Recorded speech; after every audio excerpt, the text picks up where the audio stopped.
Bem-vindos à aula de Biofísica do Sistema Músculo-Cardíaco. Inicialmente, vamos descrever anatomicamente o músculo cardíaco, que é o coração.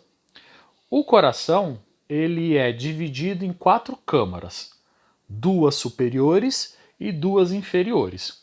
Nas 2 superiores, nós temos o átrio direito e o átrio esquerdo.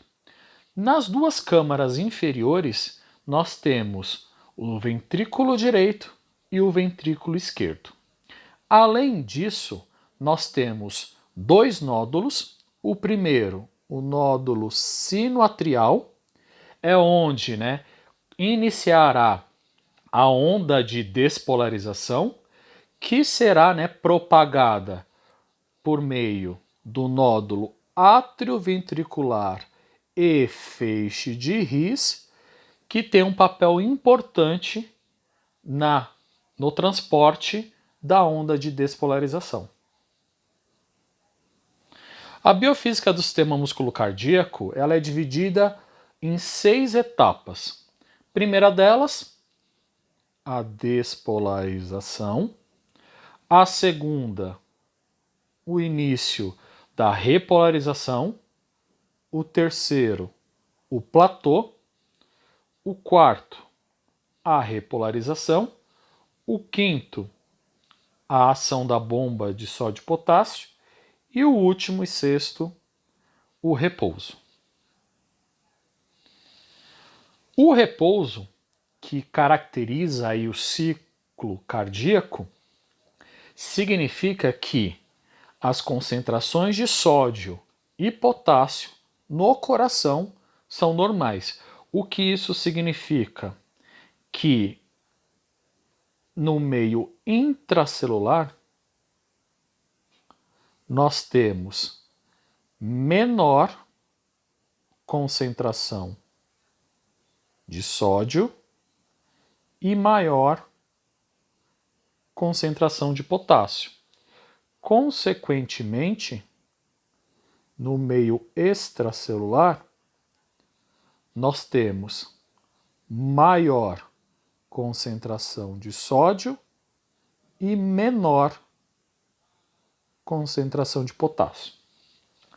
Agora, quando essa característica é modificada, nós chamamos essa etapa de despolarização. Então, o que vai acontecer nessa despolarização?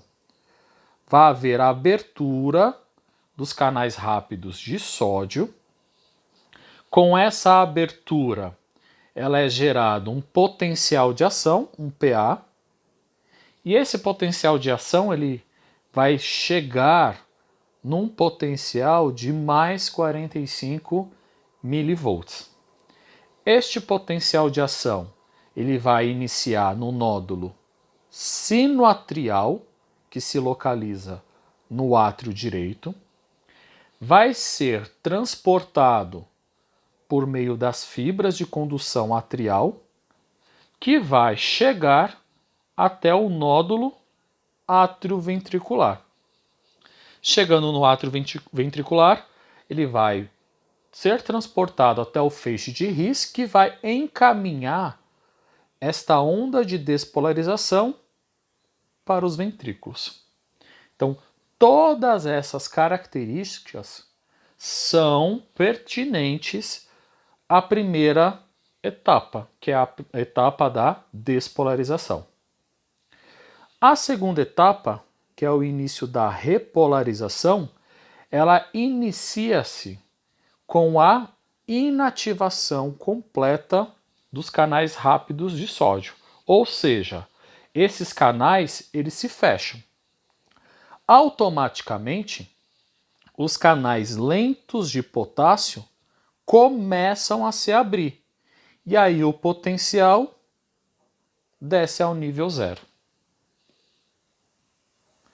Na terceira etapa, que é o platô, esta etapa inicia com a abertura dos canais rápidos de cálcio. Então o cálcio começa a entrar no coração.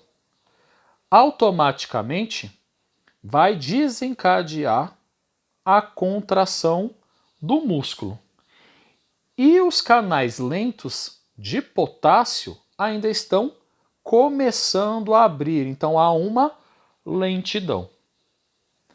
Na quarta etapa, que é a repolarização, ela vai se iniciar com o fechamento total dos canais rápidos de cálcio. Além disso, eu vou ter a retirada do cálcio que havia entrado do fluido circundante. E, por fim, os canais lentos de potássio vão se abrir totalmente. Na quinta etapa, a bomba de sódio e potássio ela é ativada, ou seja, ela vai retirar o sódio e vai permitir a entrada do potássio. Quando essa concentração chegar próximo das concentrações normais do coração, o ciclo se inicia novamente. O importante salientar aqui é que o músculo cardíaco ele tem a capacidade de gerar a sua própria onda de despolarização. Então nós temos um movimento involuntário. Em contrapartida, quando nós comparamos um músculo esquelético, a contração desse músculo ele acontece de maneira voluntária. Relacionando o gráfico da biofísica do sistema músculo-cardíaco com a entrada ou saída de íons, nós percebemos que na primeira etapa, que é a despolarização, há a entrada do íon de sódio. Quando inicia a repolarização, nós temos a entrada do íon de potássio. No platô, no início do platô, nós temos a entrada de cálcio, mas no final do platô, nós temos a saída deste cálcio. E aí, automaticamente, os canais lentos de potássio se abrem totalmente. E aí permite a entrada de potássio e, além disso, reforçando com a ativação da bomba de sódio e potássio, entra mais potássio e, em contrapartida, sai sódio. Quais são as propriedades elementares do coração? Então, nós temos 3 propriedades eletrofisiológicas e 2 propriedades mecânicas. Na primeira propriedade eletrofisiológica, nós temos o automatismo. Que isso significa? O coração gera a sua própria onda de despolarização.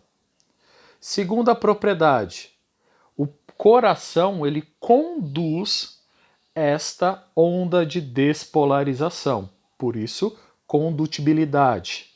E terceiro, quando ele conduz essa onda de despolarização, o coração ele é excitado, ou seja, possui excitabilidade. Em relação às propriedades mecânicas, nós temos a contratilidade, ou seja, a propriedade de contração do músculo, e o relaxamento, ou seja, o músculo tem a capacidade também de relaxar. Visualizando a biofísica do sistema músculo cardíaco num eletrocardiograma, nós percebemos algumas ondas características, que são a onda P, Q, R, S e T. A onda J, ela é caracterizada em um momento específico, que está relacionado com a temperatura do corpo humano. Observando essas ondas, nós percebemos que a sístole ela vai começar basicamente na onda Q e vai terminar ao final da onda T. A sístole é onde o coração tem a contração do músculo. No final da onda T, até o início da onda P, nós temos a diástole, ou seja, o coração está relaxando o músculo. Então, o que significa estas diferentes ondas? Então, a primeira onda, que é a onda P, ela representa no eletrocardiograma a despolarização dos átrios. Já as ondas intermediárias, que são a Q, a R e a S, elas representam também a despolarização, mas nas diferentes partes dos ventrículos. Já a onda J, que só vai aparecer caso o paciente tenha hipotermia, ele vai mostrar que a temperatura do paciente está diminuindo. E por fim, a onda T, ela representa a repolarização dos ventrículos.